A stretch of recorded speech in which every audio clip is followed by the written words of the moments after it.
In the small town of Orinda, California, a shadow fell over a neighborhood known for its close-knit community and sprawling oak trees. It was a beautiful sun-soaked afternoon on December 18, 2020, when 56-year-old Patricia Pat Gallo stepped outside, blissfully unaware that the last moments of her life were about to unfold. Pat was a beloved mother and a talented artist, known for her vibrant paintings that captured the essence of the natural beauty around her. With a reputation for kindness and a warm smile, she was the type of person who would lend a helping hand to anyone in need. On that fateful day, she decided to take her dog for a quick walk, something that had become part of her daily routine. Yet, it was a routine that would be shattered in an instant. Hours passed, and as night began to settle, family members grew concerned. Pat had not returned, and the sun had long dipped below the horizon. Panic set in when they realized she didn't leave any word or indication of where she might have gone. They dialed the police, triggering an immediate search.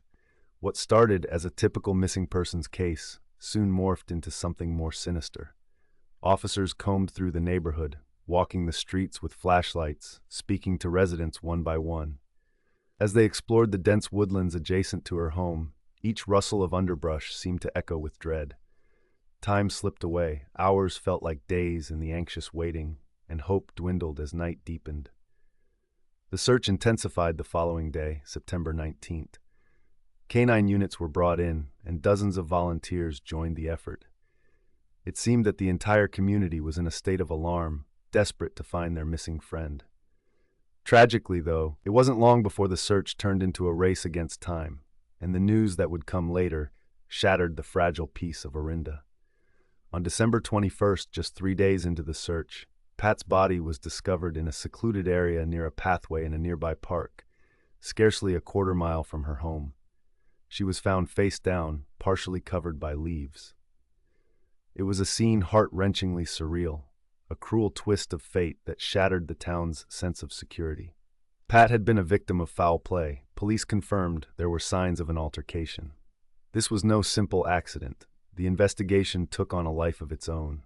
Detectives began interviews with friends, family, and neighbors, trying to piece together Pat's last moments. Each new lead felt like a small flicker of hope against the suffocating darkness of uncertainty. Who could do such a thing? As investigators chased down every lead, a greater truth started to reveal itself. Orinda, despite its idyllic setting, held secrets buried beneath its picturesque surface. During the initial investigation, a neighbor came forward, sensing something was amiss during the week leading up to Pat's disappearance. They recalled an unfamiliar vehicle idling by the entrance of the cul-de-sac where Pat lived, a dark SUV that seemed out of place among the typically familiar cars. The neighbor claimed it lingered there on multiple occasions, sparking caution and unease. They only wondered later if they should have said something sooner. With this new information, investigators turned their focus toward tracking down the vehicle. They canvassed the area, knocking on doors and gathering surveillance footage from nearby homes. But the search for this elusive SUV soon met a dead end.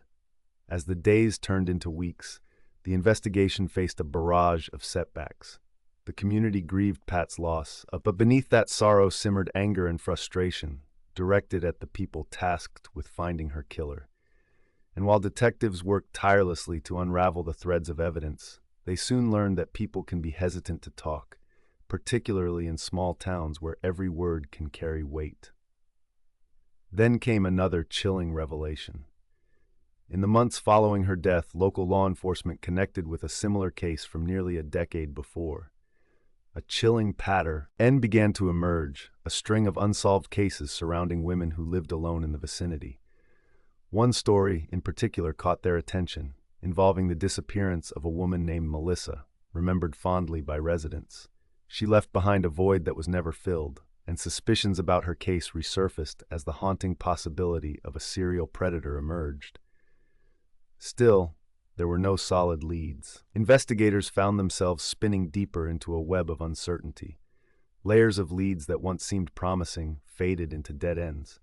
For every investigative breakthrough, 2 more questions arose, spiraling the case into a perplexing labyrinth of confusion. To make matters worse, The media began scrambling for stories. Speculation ran rampant. The community grew restless. Who could have committed such an atrocity? Rumors swirled. Theories were debated among friends and families gathered at candlelight vigils in Pat's honor. As months passed, the Gallo family found it increasingly unbearable to wait for answers. They channeled their grief into advocacy work, pushing for awareness on missing persons and women's safety. Yet the investigators' words lingered ominously. It's hard to find justice when the crime is buried beneath layers of secrets. Today, nearly 3 years later, Pat Gallo's case remains cold. Investigators are still hopeful, still chasing leads. They continue to appeal for anyone with information to come forward. Each year, on the anniversary of her death, the community holds memorials, reminding residents that justice still eludes them. It's a haunting reality, one that begs the question, how well do we truly know those who live among us? The hushed whispers of Orinda continue to echo in the wake of a life cut tragically short, leaving a community grappling not only with loss, but with the inescapable fear of what lies in the shadows of their own backyards. Each unexplained moment serves as a chilling reminder. Some questions linger long after the answers are lost.